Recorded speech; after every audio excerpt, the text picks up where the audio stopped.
It's the last day of Heritage Month, and we're closing this special celebratory period with a bang. We're saluting some of our national honorees for this year, journalists who have made an outstanding contribution. Plus, behind these prison walls, doing my bases. a look at the remarkable talent within the island's penal system as we close out Correctional Services Week. I'm Oroya Eubanks, and this is your Jamaica Magazine.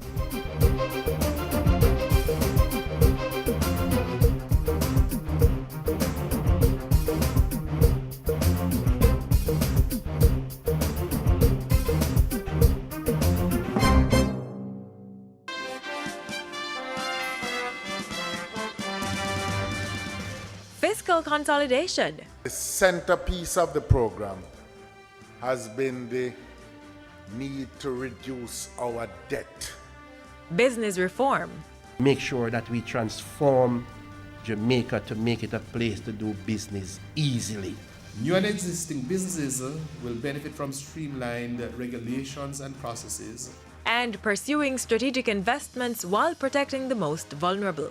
The path we're on is the right path. The economy in Jamaica is turning. The fact that the international community is once again lending to Jamaica says something about their confidence in our policies. It is now time to actually stay the course, not to lose the benefits of the hard decisions that have been made. The Jamaican government is committed to continuing the process of reform. The government of Jamaica is on a mission, going for growth, staying the course and transforming the economy through its economic reform program.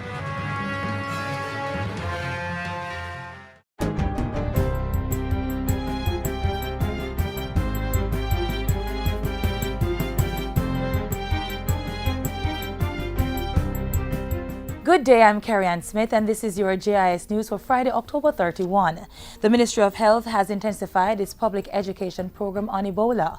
As part of that, the ministry hosted an Ebola media sensitization forum on Thursday at the offices of the Pan American Health Organization.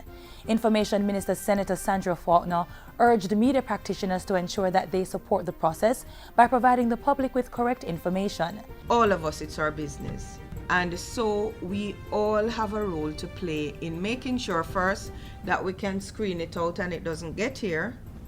And secondly, that if it comes, that our people have the information, that we don't have the kind of panic we have had. And you all have seen it.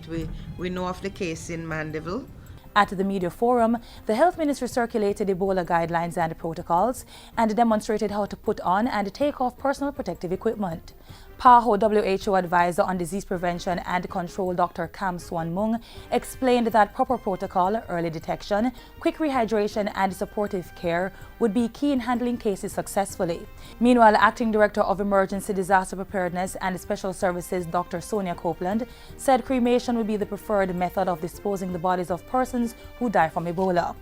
As government pushes ahead with a national response to the chikungunya outbreak, one regional health official is reiterating the need for persons to control the mosquito population in their environs. The urging comes from Dr. Taraline Malcolm of the Pan American Health Organization, PAHO.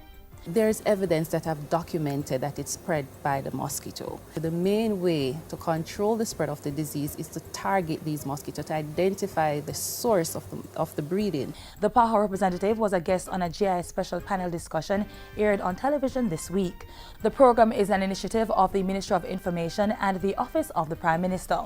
Finance Minister Dr. Peter Phillips says government's public-private sector partnership model is poised to enhance the country's competitiveness in cassava production.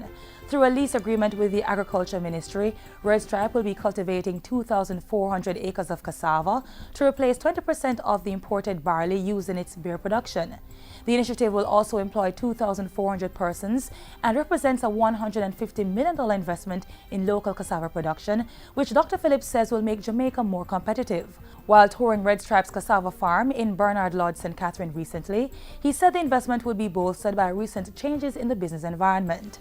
Not only in relation to unifying the rate for all agricultural products, but equally important, reducing the effective rate on industrial inputs and inputs into the production process, and of course the doing business reforms that have been undertaken. The National Youth Service NYS is donating $5 million to help with the expenses of 50 students doing undergraduate programs at the Caribbean Maritime Institute, CMI. Each student will receive $100,000 in tuition and grants following the signing of a Memorandum of Understanding between the CMI and NYS. The disbursement will come from the NYS's Access to Higher Education Partnership Program, which targets students in the 17 to 24 age group. Participants in that program will also benefit from personal and professional development training workshops and work experience opportunities. We want you to become global producers taking a seat at the table rather than being marginalized consumers in a world without boundaries. Government has supported a fundraising initiative to offset expenses associated with the 2015 World Netball Championship in Sydney, Australia. The initiative, dubbed Gold Rush Down Under, seeks to raise $60 million for Jamaica's senior netball team, popularly called the Sunshine Girls. Minister with responsibility for sport, Natalie Nita Headley, attended the program's launch on Tuesday. I'm using this opportunity to appeal to everyone to contribute to the Gold Rush Down Under Fund, and to ensure that we can send off our Sunshine Girls to dazzle the world in Sydney in 2015. Jamaica currently ranks 4th among countries competing in the World Netball Championship, behind Australia, New Zealand and England. For more information on the Sunshine Girls, visit their new website, mynetballjamaica.com. And finally, the National Family Planning Board is encouraging more open conversations among families, particularly as it relates to sex. The urging comes as the NFPB wraps up its October 26 to 31 celebration of Family Week. We want persons to talk about safer sexual practices, in this case, contraceptive choices as well as condom use. We want to promote HIV testing among everyone. We also want to place emphasis on talking to your children about sex. NFPB's Director of Prevention and Outreach was speaking during a recent GIS think tank. And that's it for GIS News today. I'm Carrie-Ann Smith. Thanks for watching.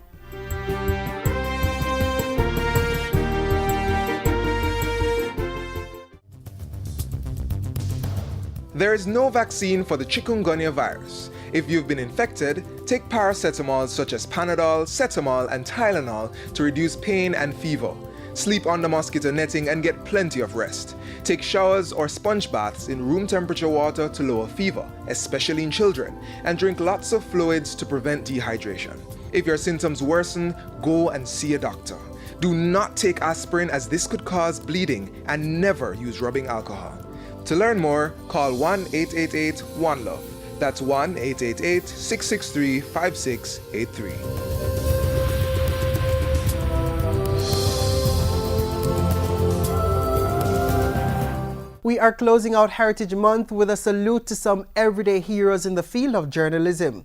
They were among 233 outstanding individuals who received awards at the 2014 National Honors and Awards Ceremony on Heroes Day. Take a look.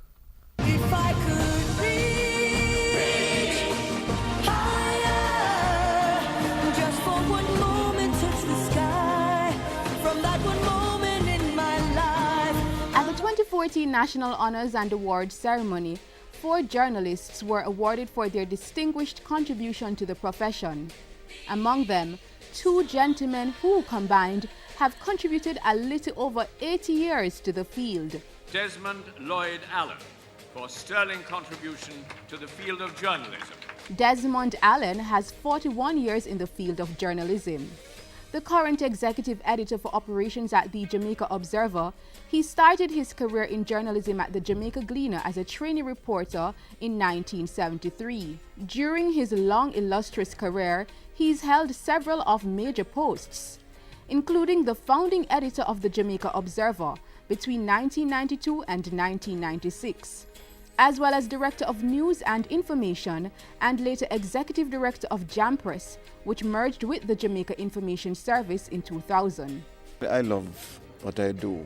There's a saying that says that of all the arts in which the wise excel, nature's chief masterpiece is writing well. I've always loved to write. I enjoy it. I get fulfillment out of it, and that has helped a lot. But informing your country is another thing that I consider of use. It's part of the whole nation building process, getting information to people, because without information they really can't make good decisions. And it is that dedication that has garnered him the thanks of a nation. It's a little bit surreal, I mean, I still haven't quite fathomed, what it really means. But the aspect of it, that it is a reward for the recognition of service that benefits the country, it makes me feel very accomplished and satisfied that so far my 41 years of journalism have been useful to this country. Also serving the journalism profession for 41 years is Owen Sivright James, who, like Desmond, started out as a trainee and worked his way up.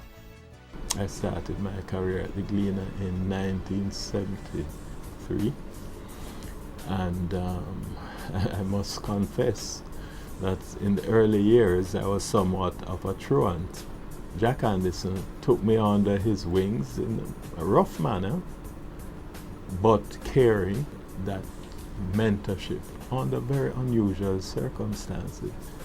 It touched me, it touched a chord with me, and it turned me around. Turned him around in a significant way, as soon after he became the city editor of the Star newspaper. His distinguished career includes many posts, including Director of News and Current Affairs for the Jamaica Broadcasting Corporation, JBC Television. Not only is Owen a journalist, but also a media entrepreneur. In 2003, he conceptualized the business program On a Personal Note, which sought to highlight personal finance issues impacting Jamaicans. That show has won the Top Business Journalism Award from the Press Association of Jamaica, among other honors. His company, All Media Services Limited, also owns and operates a number of business finance programs on television and radio. Rounding off the four honored journalists were two women, Novia MacDonald-White for her contribution to journalism, and former editor-in-chief of the Gleaner Company, Wyverlyn Gauger-Patterson, who is one of the nation's first female news editors. As the government honored these nation builders for their significant work, they have a resounding word for younger journalists or those aspiring to be in the field. It's one of the things I usually tell young aspirants to journalism, that we have no stars in the profession. This is a serious game. In fact, when you are doing this, you're not thinking about national award or any other award. You're thinking about achieving standards for yourself that you can be satisfied with, and justify your own presence in the profession. If I could reach higher, just for one moment touch the sky. There's a power in the faintest heartbeat that cannot be denied. Go on and trust yourself. You can ride the wind. You're gonna take your dreams where they've never been. There's a hero in everybody's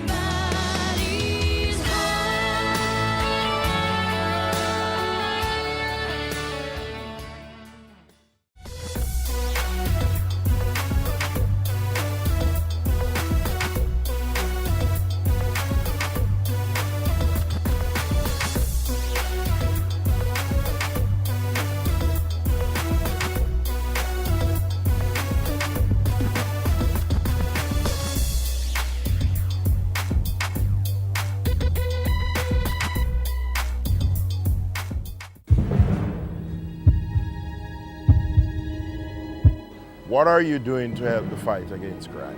Sitting on the corner, minding your own business, definitely not going to work. It is time for us to unite. Unite. Unite for change. Citizens coming together to make their respective communities safer. The police, schools, public health, business, churches, NGOs, parents, and neighborhood watch volunteers. As we, the police, do our job, We as citizens need to do our part as well. Report crimes or even suspicious activities. Let's all work together As one united front against crime. and make Jamaica the place of choice to Live, work, raise families, and do business. Unite for Change, an initiative of the Ministry of National Security.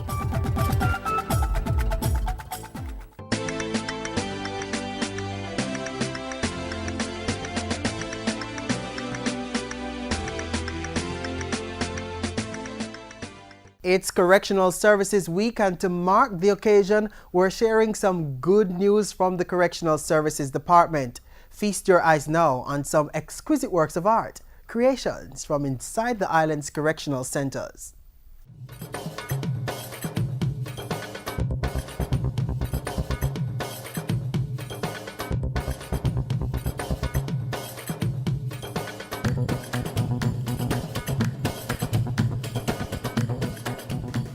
On this week's edition of The Arts Page, we highlight the work of a dedicated group of public servants who are using art and craft to keep Jamaica safe. Yes, we're talking about the men and women of the Department of Corrections as they use October 26 to November 1 to celebrate Correctional Services Week. Let's join the festivities.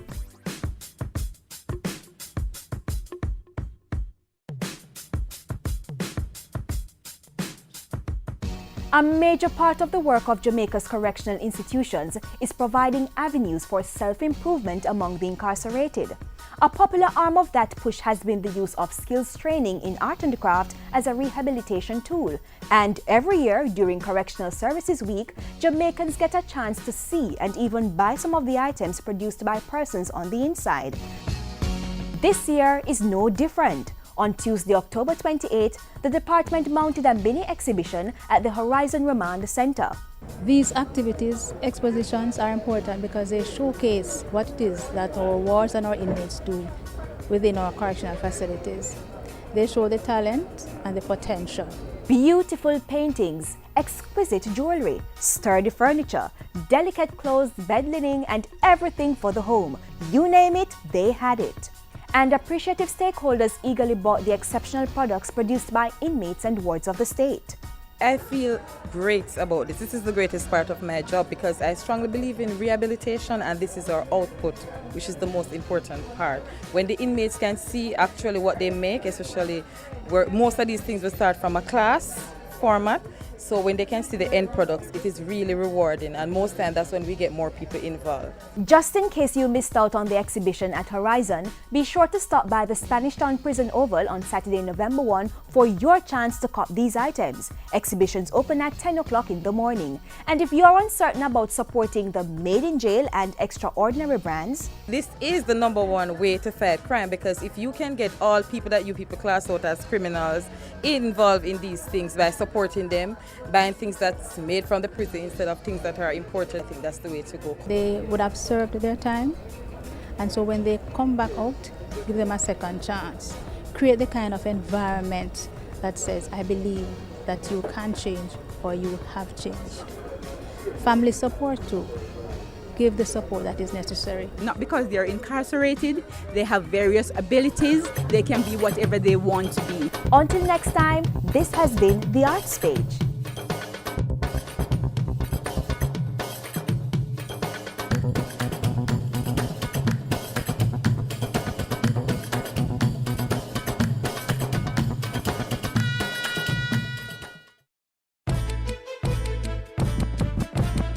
Best thing right now in the country, helping youths called pre-dismiss. It's not easy for a youth who is not working proper sum of money to send himself to art or any institution.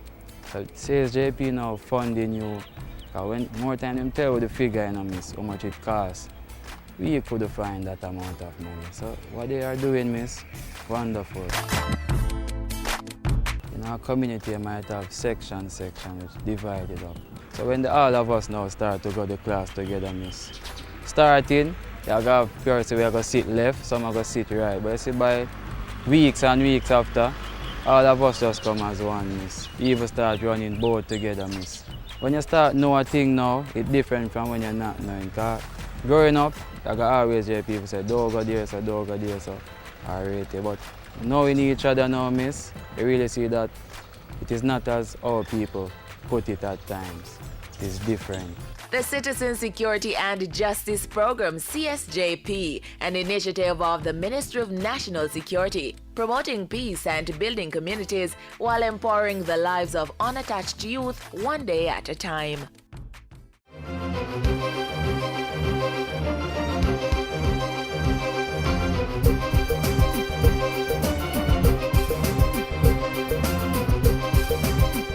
Innovative Jamaicans between ages 12 to 25. Submit your entries for the Climate Change Logo Competition, an initiative of the Ministry of Water, Land, Environment and Climate Change. Your work could be the new brand for the Ministry's Climate Change Division. I challenge all the entrants to become change champions in response to climate change. The competition will run until November 14, so start creating your logo now. For further information, contact the Ministry of Water, Land, Environment and Climate Change at 926-1590 or visit their website at www.mwlecc.com. Empowerment is not only happening in the island's penal institutions. Young people are also providing mentorship and encouragement for other youngsters in various communities. These very important connections are being made through the University of Technology's Teach the Youth program.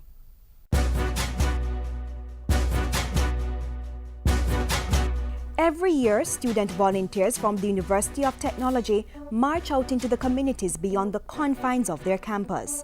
They are on a mission to develop the minds of the youth and raise their social and educational standard. Their target is youngsters aged 4 to 20 years in the St. Andrew communities of Augustown, Kintyre, Tavern, Highlight View, Sandy Park and Saunders. It's a program which started from the UTech Students Union as a means of giving back, because we believe that tertiary students have a privilege, and in order to just share with others so that they can, aspire to come to university, that was the aim and the goal behind the whole Teach the Youth initiative.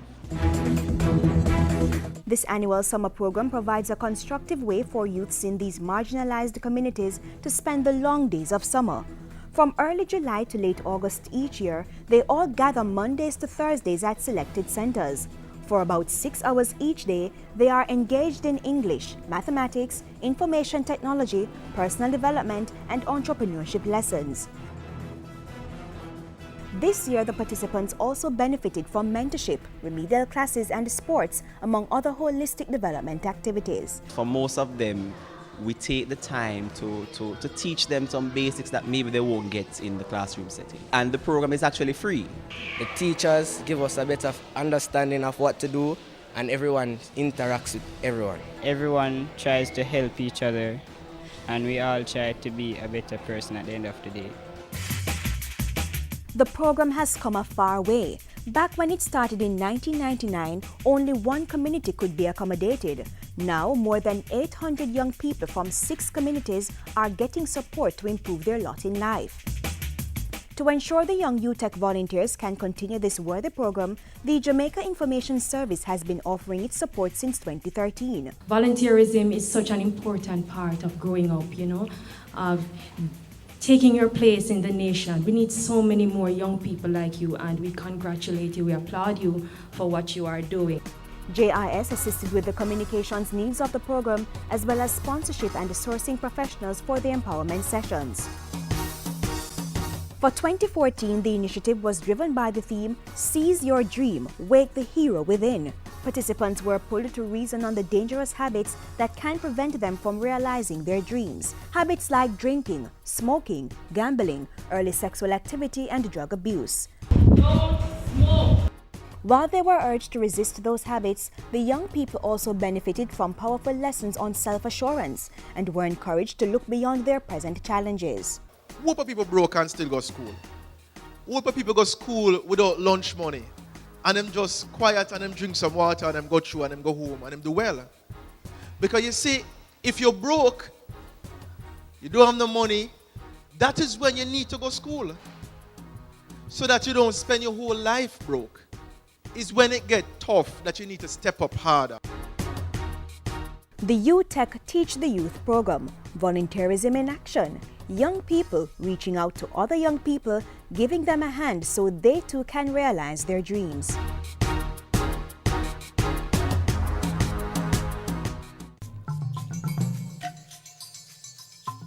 The Ebola virus is transmitted through direct contact with an infected person's blood or other bodily fluids like saliva, urine, stool, and semen. Symptoms of Ebola include sudden fever, intense weakness, muscle pain, headache, and sore throat. This may be followed by vomiting, diarrhea, and rash, and in some cases both internal and external bleeding, leading to death. Protect yourself. Avoid travel to Ebola-affected countries. Avoid contact with infected persons. Don't touch the body of someone who has died from Ebola. Wash hands frequently with soap and water and use an alcohol-based hand sanitizer. To know more, call 1-888-663-5683.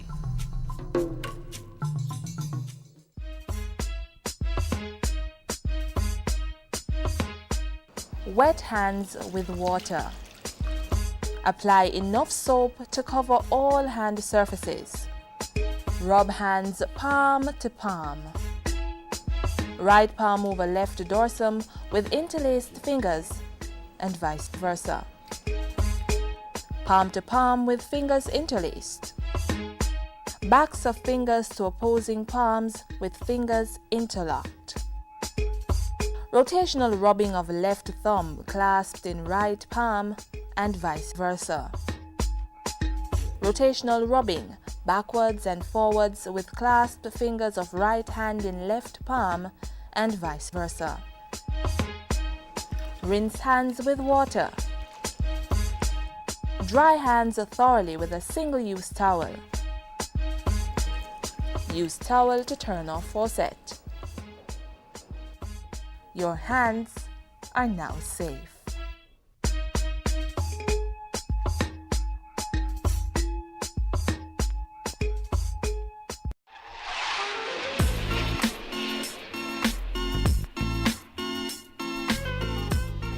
And that's it for this Friday's edition of Jamaica Magazine. Do remember to view our features at jis.gov.jm, follow us on Twitter at JISnews, and send your feedback to Jamaica Magazine at jis.gov.jm. I'm Arroyo Eubanks, and this has been Jamaica Magazine. Another program comes your way tomorrow. Till then, have a wonderful weekend.